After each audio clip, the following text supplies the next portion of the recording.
Hey guys, അപ്പോൾ full tank പെട്രോളൊക്കെ അടിച്ച് ഞങ്ങൾ നേരെ വിടുന്നു മലപ്പുറത്തിന്. അങ്ങനെ പാലയൊക്കെ എത്താറായപ്പം നമുക്ക് ചെറിയൊരു മഴയൊക്കെ കിട്ടി ഗൈസ്. അങ്ങനെ അങ്കമാലി എടുക്കാറായപ്പോൾ നമ്മുടെ പ്രോ ഡ്രൈവറിൻ്റെ താക്കോൽ കൊടുത്തിട്ട് ഞാൻ സൈഡിലായി ഗൈസ്. ഇടയ്ക്കിടയ്ക്ക് ഓരോ ചായയും കടിയൊക്കെ ഉണ്ടേ. രാത്രി 1 മണിക്ക് ഇങ്ങനെ നാട്ടിലെ കുലിസിത കഥകളൊക്കെ പറഞ്ഞു പോകാൻ നല്ല രസമാണ്. കള്ളൻ ചിരിക്കുന്നുണ്ട്. അങ്ങനെ തൃശ്ശൂരൊക്കെ എടുക്കാറായപ്പോൾ ഞങ്ങൾ ഓരോ പുട്ടും പൊട്ടി അടിച്ച് തൃശ്ശൂർ എത്തി ഗൈസ്. രാത്രി 1 മണിക്ക് വരെ എന്താ സെറ്റപ്പ്. ആനയൊക്കെ ഉണ്ടല്ലോ. ഞങ്ങൾ കുറച്ചിങ്ങി വന്നപ്പം ദേ കിടക്കുന്ന ഒരു ബസ് കുഴിയിൽ പോയി നോക്കിയേച്ചും വരാം. നൈസായിട്ടൊന്ന് ഓടയ്ക്കാത്ത പോയി, ആർക്കും ഒന്നും പറ്റിയില്ല. അങ്ങനെ ഞങ്ങൾ തിരൂരെത്തിയേ. അന്നാലൊന്ന് കിടന്നുറങ്ങിയേച്ചും വരാം. Bye, good morning. ഇതാണ് ഗൈസ് നമ്മുടെ പുതിയ ഷോ. അടുത്തുള്ള ഹോട്ടൽ നോക്കി ഞങ്ങൾ നേരെ വിട്ടു. 2 പൊറോട്ട. മലപ്പുറത്തെ വെളുത്ത മുട്ട കഴിച്ചിട്ടുണ്ടോ ഗൈസ് നിങ്ങൾ?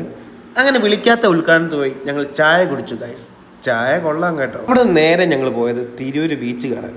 പോയി കണ്ടേച്ചും വരാം. ഇതാണ് ഗായ്സ് തിരൂര് ബീച്ച്. പക്ഷെ ഒരു മനുഷ്യൻ പോലും ഇല്ല. അങ്ങനെ ചേട്ടന്മാരുടെ മീൻപിടുത്തം വെക്കണ്ട് ഞങ്ങൾ നിന്നു. ചെറുതായിട്ടൊന്ന് മൂഞ്ചി പോയേ. വെള്ളത്തെ കൊണ്ടിട്ട് കൊല്ലാൻ നോക്കുന്നു ഗൈസ്. ഗൂഗിൾ മാപ്പ് നോക്കി വന്നോ.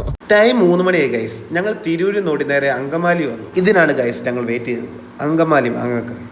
അങ്ങനെ പോർക്ക് കൂർക്കയിട്ട് വന്നു, പോർക്ക് ഫ്രൈ വന്നു, പോർക്ക് റോസ്റ്റും വന്നു.